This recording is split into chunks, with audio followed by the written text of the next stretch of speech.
So text is by definition already a compression of information. Information is lost. And so using other modalities helps get other information. And oftentimes when you get text and images or text and videos, with images, you get the context of the text in an image in the setting with the colors. When you add the video, you get the temporality of it that you wouldn't have had before and after, how things can change, how things can enter the screen or not. And so I think the first point is that LLMs alone, text-based LLMs, will never be able to learn like a human because they're missing so much information. We've removed by the sheer definition of like putting it in words.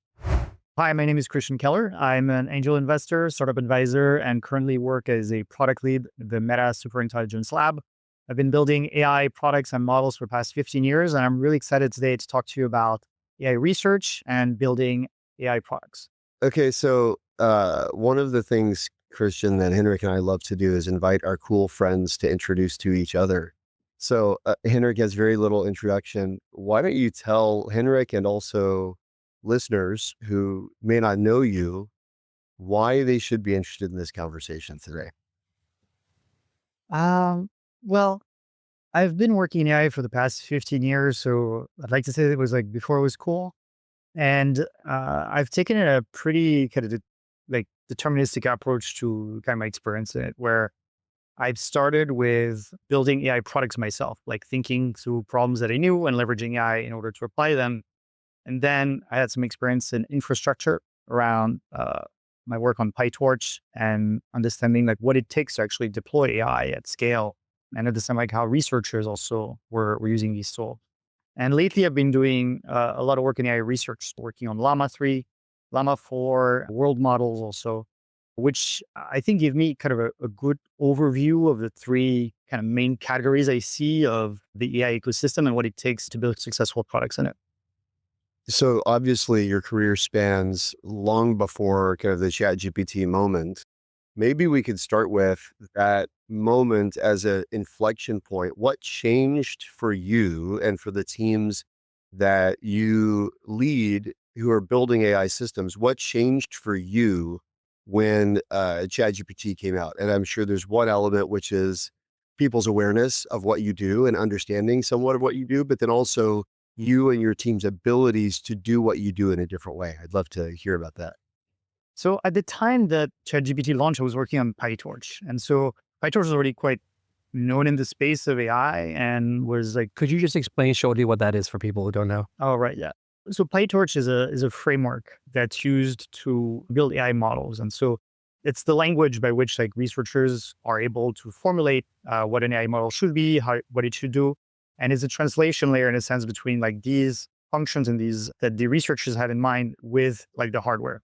And so in effect, when you code, normally you might use like Python, right? So PyTorch is like on top of it, an additional kind of layer that allows you to build AI models. And so for example, like so it's an open source tool built at Meta initially, but it's used broadly now. It's part of a foundation. And ChatGPT was built leveraging PyTorch. So it's used in many, many other areas. So what happened was while on PyTorch, I think what was interesting is that, first of all, people started talking to me about, oh, is AI a thing? Like, have you guys seen it? And it's interesting because from the PyTorch standpoint, we saw a lot of what researchers were doing ahead of time. And language models were not something new. I think the technology had been there for some time. And there were many, many teams that were leveraging them using a key technology called transformers that had kind of changed the space quite a bit at the time. So we're seeing a lot of innovation already happening. I think the surprising part for a lot of people was how well packaged this technology was in ChatGPT and how the team that developed ChatGPT was able to make it accessible to a lot of people at scale. So suddenly there was an awareness that wasn't there before of what this technology could do and how well it could be applied. And so I think there was a shift at that time in terms of how people are using it. And why was packaging not a consideration before? I mean, is it the classic engineers aren't thinking about end user consumption or what's going on there? I don't know, but I think my bet on this would be that oftentimes people are looking at things like assistants. And so you had the Google assistants, you had the Alexas, you had even assistants we're working on at Meta. But each time I think we're considering them more from the perspective of like one use case, with one Narrate. specific deployment. With ChatGPT was a way to say, look, we've got this really cool technology. We don't know what people are going to do with it. Let's sort of create the most generic, the most like accessible way to do it. And discussion chatting is literally like, the glue of society in a sense. Which So probably is a little bit of like a big bet, right? Because I think as a product developer, you would normally kind of like tell people like you need to figure out like who's the customer, what's the problem, and then kind of be Right. very specific. So Niche down. Yeah. yeah, so in many ways, I mean, like, do you think they were very purposeful with that kind of understanding that this is such a foundational technology. This is more like electricity than TCP/IP. So therefore, we just need to kind of like put it out there and basically throw spaghetti at the wall. but there's two things that are going on. I think I don't know like what they were thinking about it at the time, but it's one of these problems where you've got a really nice hammer and you're looking for nails here. And that's the opposite approach that you want to usually take when you build products, right? You want to find the problem first and then like develop the tool that's going to help like solve it. So what do you do in this case? Here, I think what was very interesting in their approach is that the chat interface allowed for people to, in a sense, explore what use cases could be interesting. And you've seen like some more or less like formalization, I think, of some of these use cases in the last several years that were not quite clear initially. And so I think what they did is they created this like learning engine by having all this data from all these users that they were able to kind of capture. And so today you can see use cases that are, the way I formalize use cases for generative AI are like one could be UI interface type, something that helps you better communicate with a machine. So for example, the voice interface or the chat interface, and it's a different way from like being explicit about clicking and typing things. The second thing I see is more around like text generation. And so that's initially your chat. That could be your thought leader assistant. That could be the editor that's going to help write up your newsletter or what you want to say. So anything that has to do with like interactions, text, knowledge creation, whether it's like with text and images. And then there's the kind of automation, which is like, let's actually do actions and take tasks and entirely kind of not necessarily remove the person from it, but take some chunks of work away entirely that can be either done better or faster, or even if it's not better or faster, maybe cheaper and like, free people up to do other things that are more valuable for them. Uh, You know, what you describe about what the field had been doing in creating narrow assistance versus what OpenAI did when they released ChatGPT in creating a general technology is what I've heard called the bitter lesson. I don't know if you all are familiar with that, but it's what researchers call the bitter lesson. And it's been established time and time again that you can work to train a model very specifically. For example, Deep Blue, the model that beat Kasparov, had been trained by chess masters for the purpose of chess. The models that beat Deep Blue aren't trained on chess. They're just told, play chess a bunch of times. And the bitter lesson basically is the following.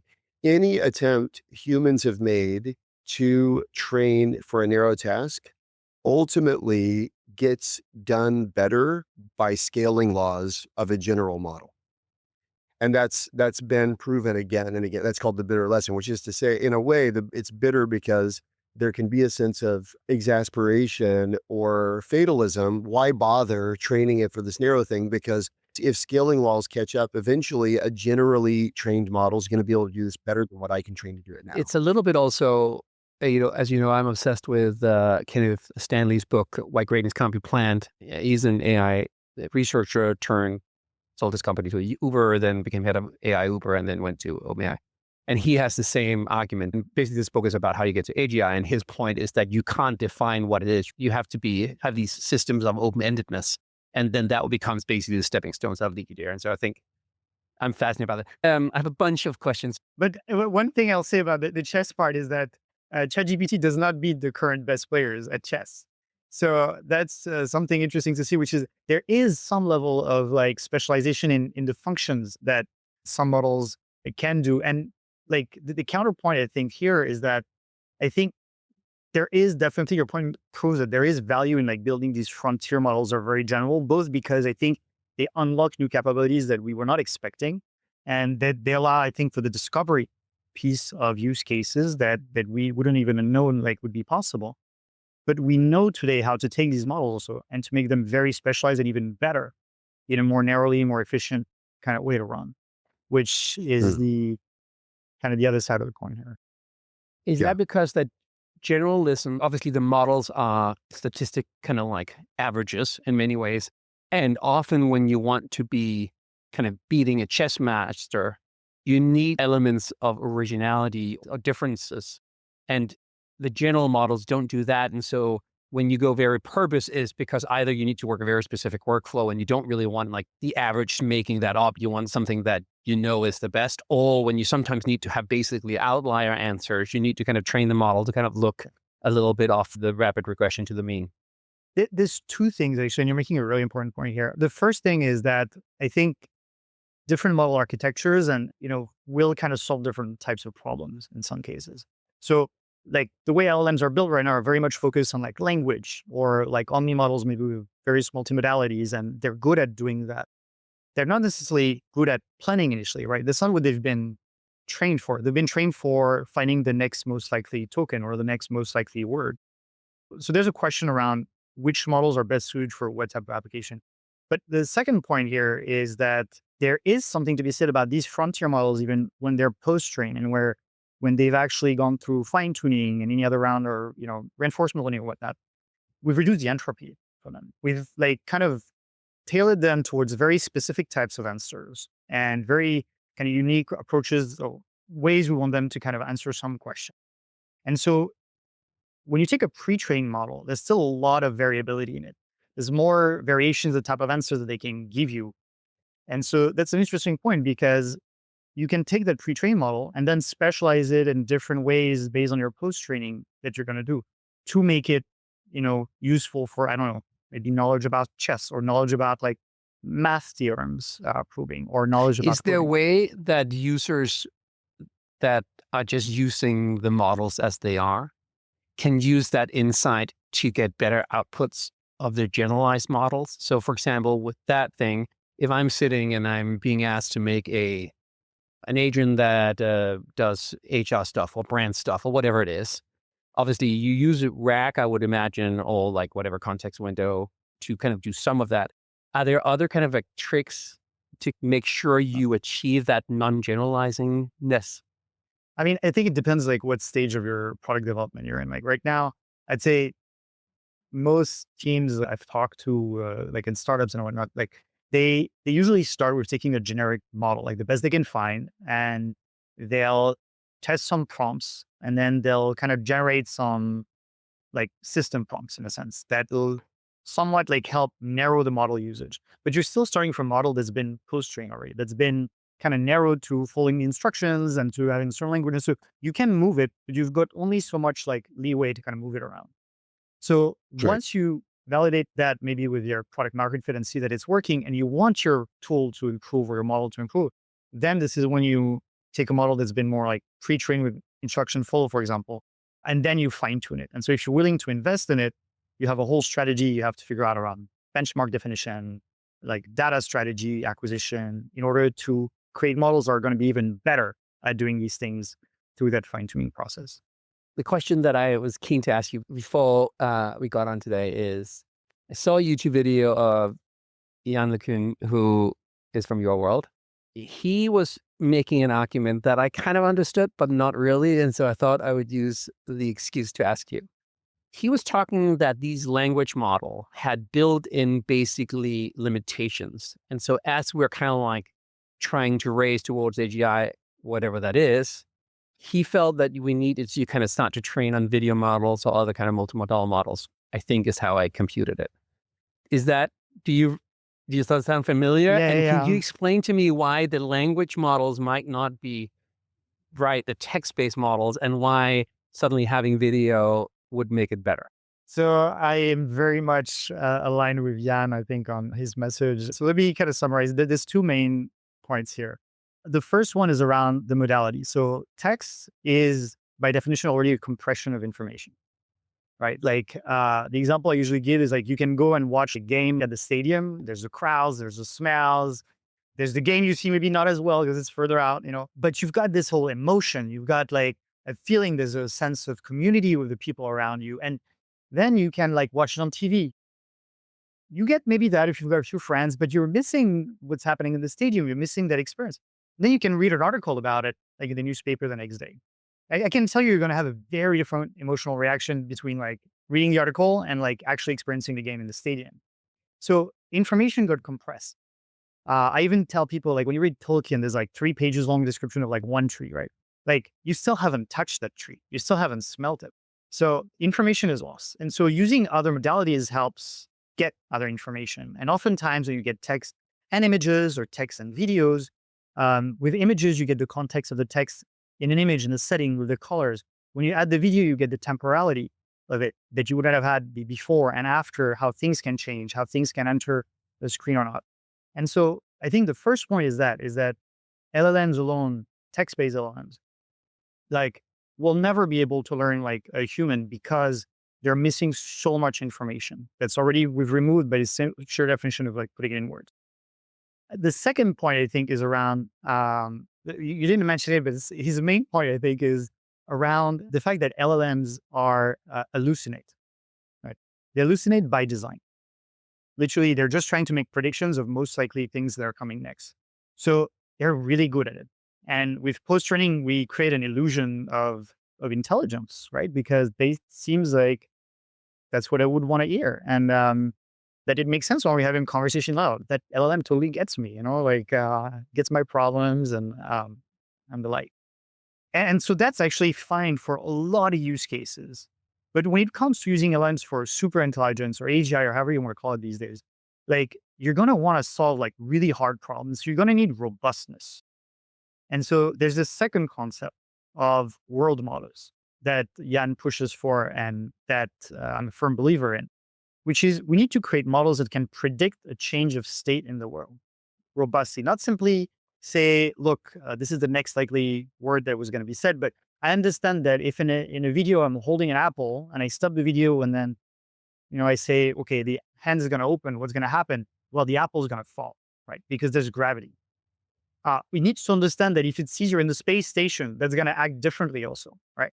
And so you need to be able to build models that are going to help increasing this robustness, increasing this level of predictability of outcomes for the models to solve much bigger and harder problems in the world to get to super intelligence. And video is probably the thing that is most available to treat on. But there might be, remember when kind of like suddenly Google put cameras on cars and suddenly there was like Street Map and it was like mind blown that somebody would actually drive a car through all the streets in the world? Do you think almost we need to get a point where kind of like you need the Google Street Car of like the models to go around and kind of like Well, sucking smells and sounds and everything in order to figure out how to map the world? well, like if you have an iPhone, your iPhone when it takes pictures, like has a mini radar for distance in it, like in some cases, depending on the models and whatnot. So you're already getting some of that additional information beyond simply the image or the video that can start getting recorded. I don't know if anybody's using it, but we'll definitely need more. The videos, what it adds is the temporality. I think that's like a really important one. And so it's better to kind of teach like cause and effect in the sense if you can see things that happen before and after, for at least in our scale of the universe. But we will need, I think, more. But we don't know yet. I think we haven't pushed the research like far enough yet around these JEPA, so world models and videos and others to understand yet if that might be enough, right, to get to what we consider, AGI. Okay, so I'm dying to know the other part of our first question, which you could basically describe our interviews as a series of rabbit trails, right? But going back to the first question, what's changed for you in developing AI models now that we have LLMs? And part of the reason I'm asking this question is I heard an interview with Zuck recently where he talked about one of the things Meta is doing is really using its Llama models, et cetera, and tuning it for the development of AI. And I think there's kind of broad belief that in the developer community that using AI to build AI is kind of, the way to achieve escape velocity, right? I'm curious, kind of from an abstract existential point of view. I'm curious to know from a practical point of view for you personally as a developer of this stuff, what started changing and when did you feel like, whoa, all of a sudden I'm riding an electric bike, not a regular bike or whatever the right metaphor No. is. Yeah, no, that's actually one. I think it's been continuous. I think every time like AI improves, like we find new ways to use it.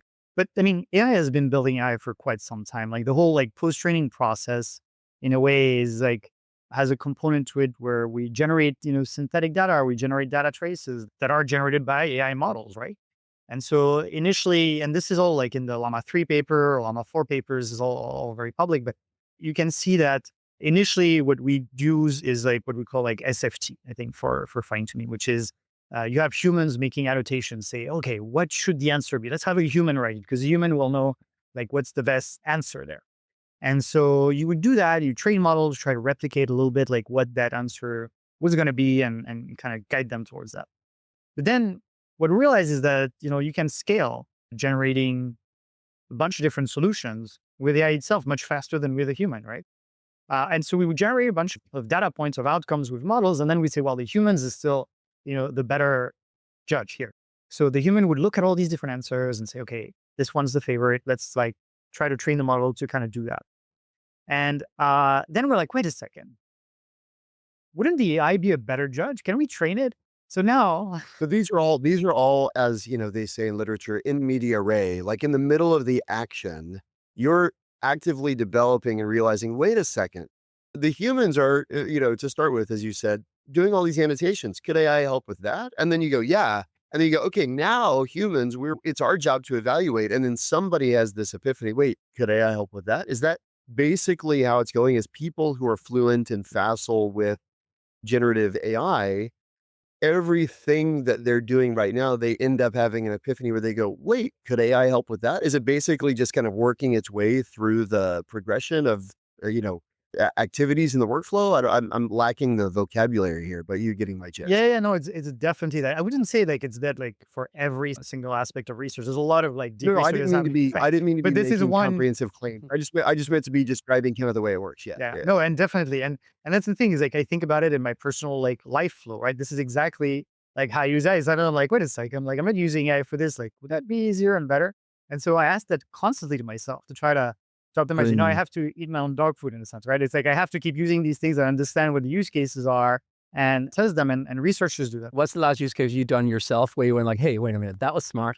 Wait, I could do that with AI? Yeah, I'm dying to know. That's a great What was question. the Yeah, last one this where they one, had this one that? actually, I'll credit my wife for that one because she's learning French right now, and she was taking this like B1 level exam for her leveling, and she was like, "Wait a second, like I'm trying to do more tests, but I can't find these tests online." Like, and so she just worked with various AI models like Llama, ChatGPT, and Gemini to try to like create tests for herself and like learning programs. And so she didn't like typing, so she would even write everything by hand, just take a picture of the thing, and then it would grade it. But it would grade it because it had provided the model with the online reference to how these things should be graded, and she did some tests to figure out like how known, rating for some specific examples like would come out based on her thing. And they came out exactly right every time, the exact same grade that were recommended. And so it was Wow. it was great because that allowed her to one scale herself, generate a lot of like test, data for herself to learn faster that wasn't available online. At least she couldn't find it. And so that's an interesting point, right? Because she found this way to do this. This is something she did with a chat interface.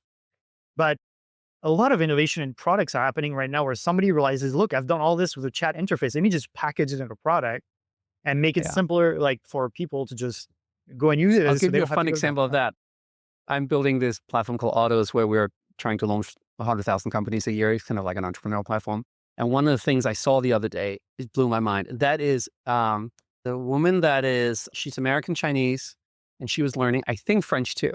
And one of the things that she found out was that people who grew up in different cultures, they hear sounds differently. And so the tonality, and so she created this little kind of like, almost like guitar auto tune kind of visualization.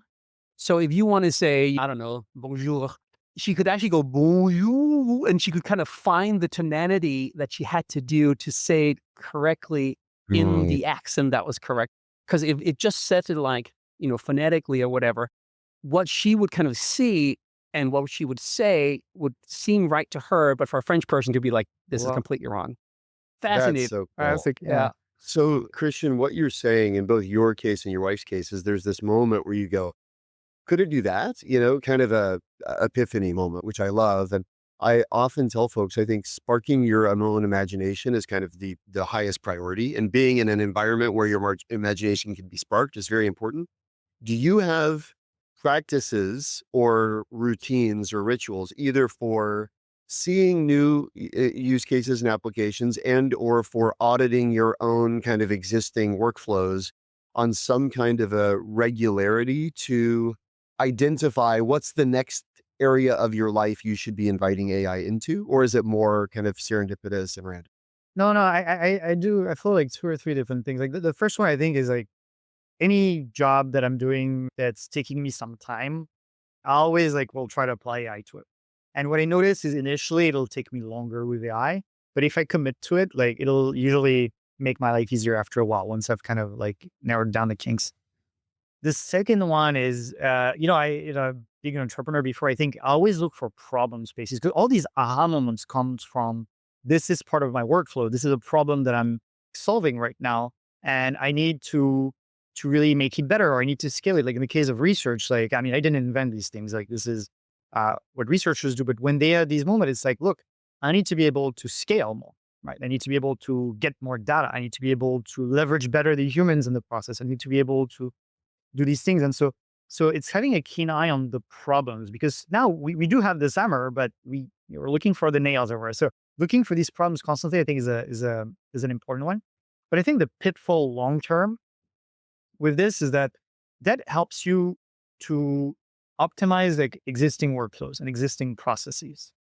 Not necessarily doing new things. Exactly. Yeah. And so I think where you see real disruption is when somebody tackles a bigger problem, white page, like from scratch, and doesn't try to replicate any specific kind of workflow that was solving the problem before, but says, okay, I'm starting with AI, I'm starting fresh. Like, what should the workflow be entirely?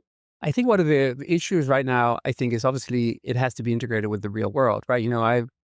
I've talked to people that have integrated AI in their organizations, and they feel a little bit kind of depleted because they don't really see either their top line growth or basically the ability to be more efficient, right?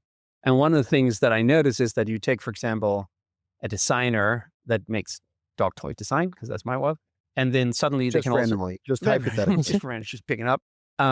And then you say to them, hey, now you can also write basically the marketing description of the toy itself, right? Because it's easy. They're doing that. Now, that obviously doesn't reduce the workload for the designer. It reduces the workload for the marketing team. Now, the marketing team is doing other things. So you can't just, you're not reducing an FTE just because the designer now can do that. And so there's this kind of interesting patchwork that need to happen as we're putting AI Iron Man suits around people that need to kind of like get overlaid. And you probably need to have enough of things happening so suddenly you can think of a new organizational design. Yeah. And so it's interesting. And I think you're totally right in what you're saying. But obviously, the issue is that all this has to be then deployed to the slowness and the conservatism of humans. And you're making an important point here because it's not just the workflows that change; it's the roles themselves don't make sense anymore. Like Yep. I think about it like a developer like today, might be spending a lot of time debugging, looking for things. Like I mean, finding where you missed a comma, like you shouldn't be doing that on your own now. Like you should definitely leverage AI.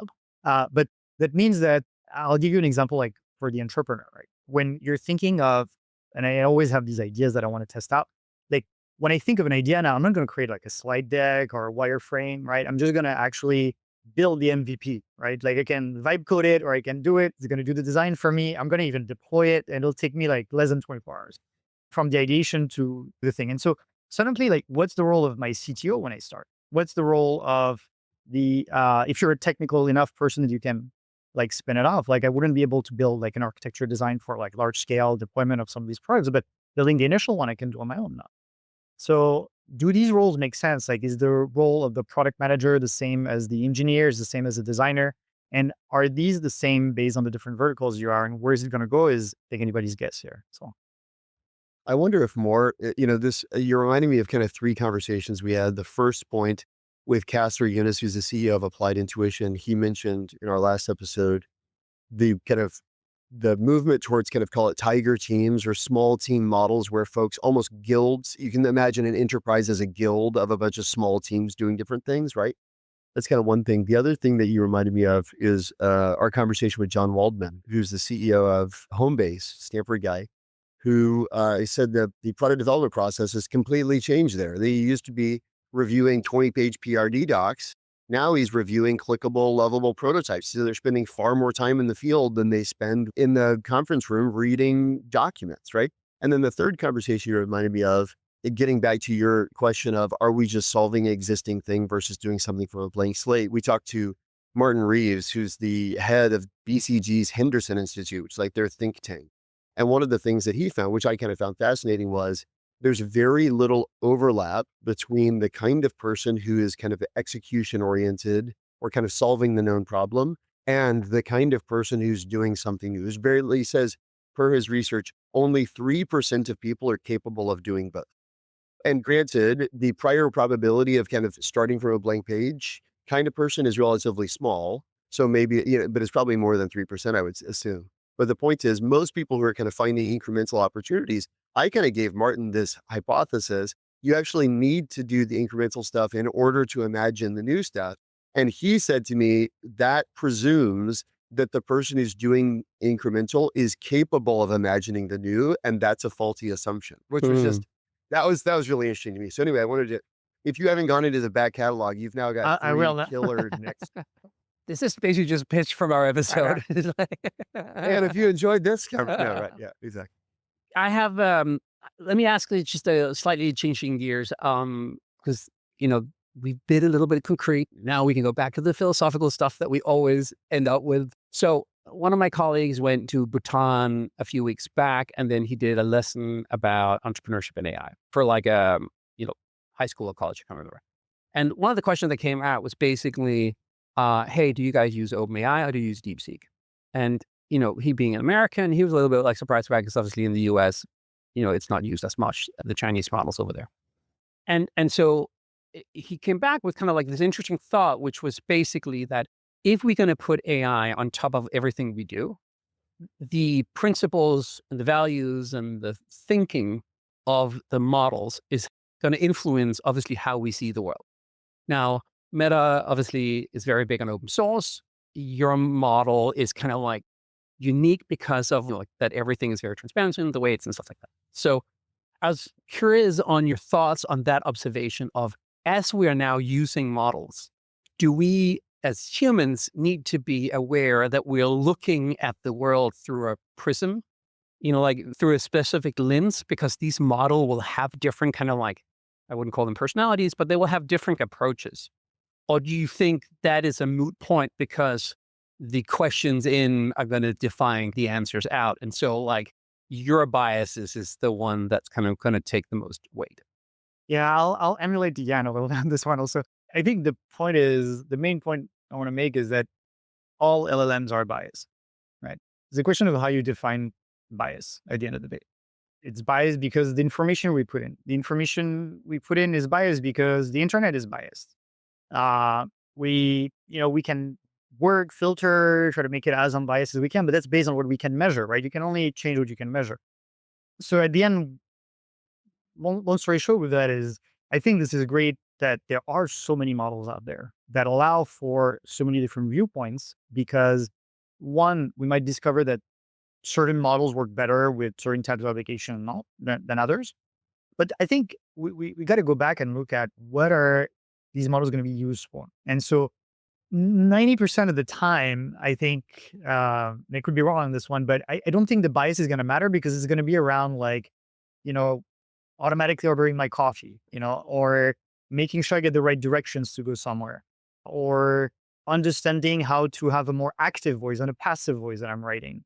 Like these things are very like objective in nature. They're really about like language, they're about actions, they're about things that are like that. Now, where that becomes tricky is then where for the rest of the use cases, when you use it as like maybe somebody to help you think about a problem, like you want to make sure that the information that's provided back to you is either as complete or as objective, or based on what you see. So Jan's point on this is that we're going to want a lot of different models out there that can help users, pick and choose based on what they think they get the most utility out of ultimately. So I'm not very surprised that maybe in Bhutan they would use more DeepSeek, let's say, than the other open source models that exist from Western companies, let's say. But it's great that we have those coming up now. I think it's such an interesting point. I think the whole like bias conversation obviously has a lot of in-person implementations. I met the woman who at the time ran Google image search, and she told this interesting story where she says, if you search for a business person on, and she's an Indian descent woman, when you search for a business person on Google Image, what it will do is it'll just statistically say how many times did an image appear with that kind of word appeared next to it. Happens to be a lot of white dudes, right? And obviously, you know, she being like a, high powered professional person, she's like, that's maybe the world that I kind of like necessarily endorse, but like it is the statistical model. Now, I shouldn't be the one who suddenly should change the model to a worldview that I kind of like subscribe more. And so I do think it's an interesting example because it is what it is, right? Where she says, but then sometimes we do. If people then go like, how do I kill myself? We do kind of like, we don't just add the best answer to that, right? We kind of like put a disclaimer up there because that seems to be one. And so it's hugely complicated making these decisions. So I agree with you. It's probably great that there just is a lot of models so you can just kind of go towards the model of choice. But depending on the type of model you use, like one of the images is a good example where you have even like language models that help you, like you can test your model if it's, for example, the male female issue, which is like translate this sentence in French from English. Let's say, for example, the doctor is like crossing the street. Like the doctor in French is le docteur. You could say that's most of the case is going to say le docteur, like a masculine word. Like there's other types of professions where there's a different word between like female and male. And every time like the model would translate it as the male. And so you can kind of test like that also for LLMs, whether or not there is some bias. Now, there's like three ways you can address bias, right? There's the first one is like data in. So you can filter the data initially and look at what you have. That's very difficult, especially at the scale of the data, but there's still some work being done there. I think that's helping. The second step is depending on the types of models, some models, not necessarily LLMs, but others for images, for example, have what's called like an embedding space, which is that call it like a vector representation of concepts like in the space.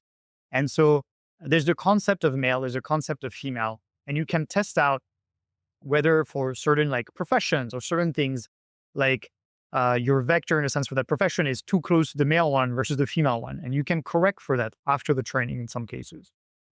But that's very hard and it depends on the types of model architecture you've got. And the third one is like at post-training, which is if you want to teach the model, for example, the example you said around like, you want to kill myself, like you don't want the model to answer that. So you can teach the model to answer in very specific way for that. But that's like, let's call it that's at the end, kind of narrowing down the scope of answers. It's not changing what's like underneath in the core model initially. Thanks for giving that introduction. It's super fascinating. We do have like an interesting other episode where we talk about biases in data collection, which Phoebe Yao is the founder of Pareto AI, is all about eliminating bias in the training side. So yeah, that's a really cool conversation. We unfortunately is running out because Jeremy has to go to a keynote. Gotta wrap. Professor have to profess. Professor Verdelin, what stood out to you out of that conversation? You know what? I'm always so impressed when you meet people with kind energy who seem just wicked smart and who's just in the middle of all this. And I don't know, I get highly energized by having that conversation. And I felt I literally could ask him like 1,000 more questions. So first, I'm just kind of like high on the being able to talk to people like Christian. So that's good. You're buzzing. I love it. You're glowing, Henrik. Are you glowing? Do you have a man crush? Yeah, a little bit, but also just warm and sweaty. I was intrigued about this thing of, I thought it was very fascinating to hear about this idea of the quality of models we can get out of the type of data we train on. And I think his explanation of text doesn't have the same fidelity as video was intriguing because I'm thinking about it and didn't quite understand it when last time I heard about it. And now I did. And obviously his other point about hallucination, I found that to be very fascinating. I do think like the whole bias stuff was nice to get just an explanation on, because I do think that, as we talked about in the pod before, we will increasingly have to be good at understanding what are some of the limitations or some of the areas where using AI will nudge us in different direction, and then be a little bit more active in kind of like understanding that so that we don't necessarily kind of have the same thing that happened with social media happen to all of us. Yeah. And so Yeah. I thought this was a good conversation to have on tape and understand. I think that was my two main ones.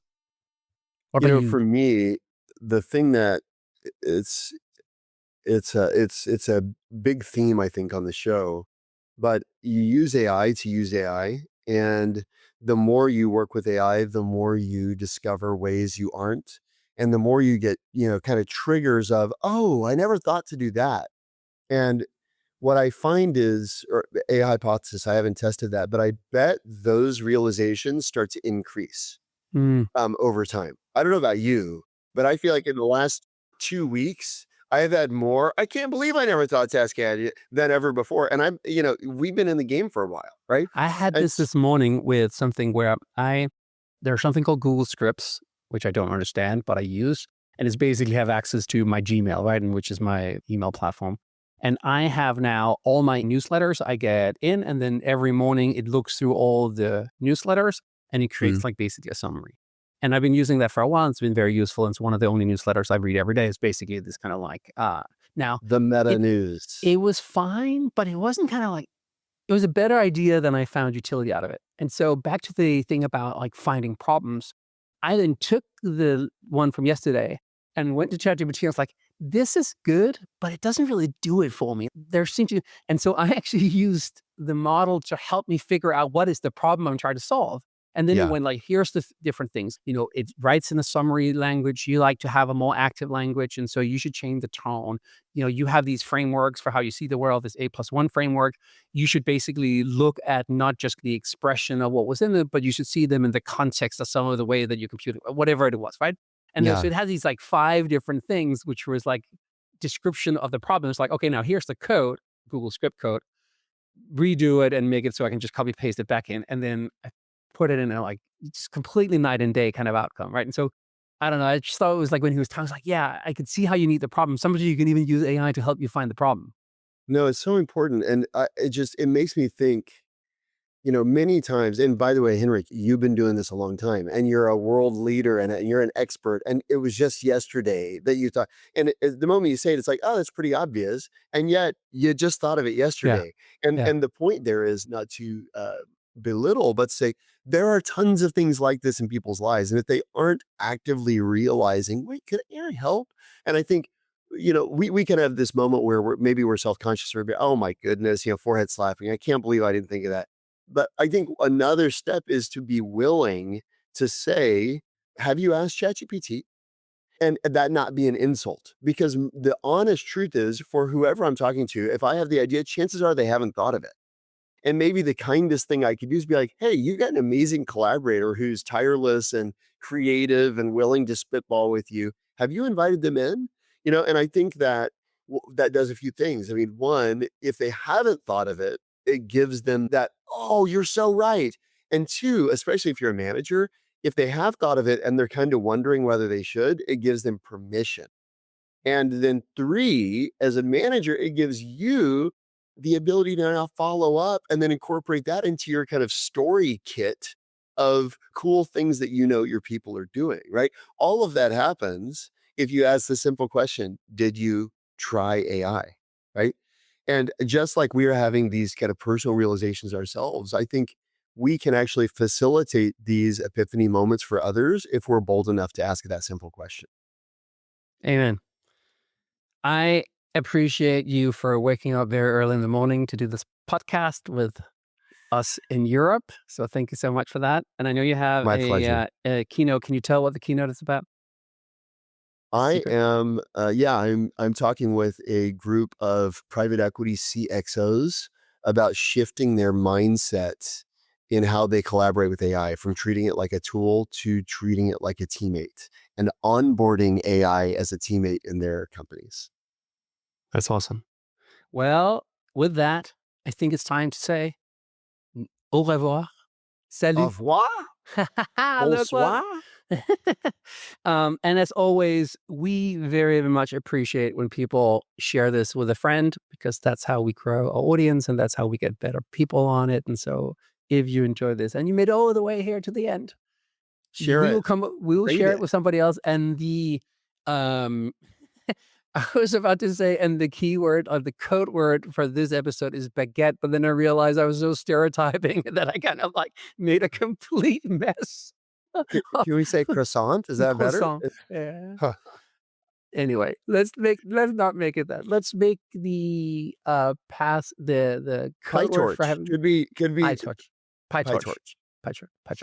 And with that, Bye-bye. thank you. Bye.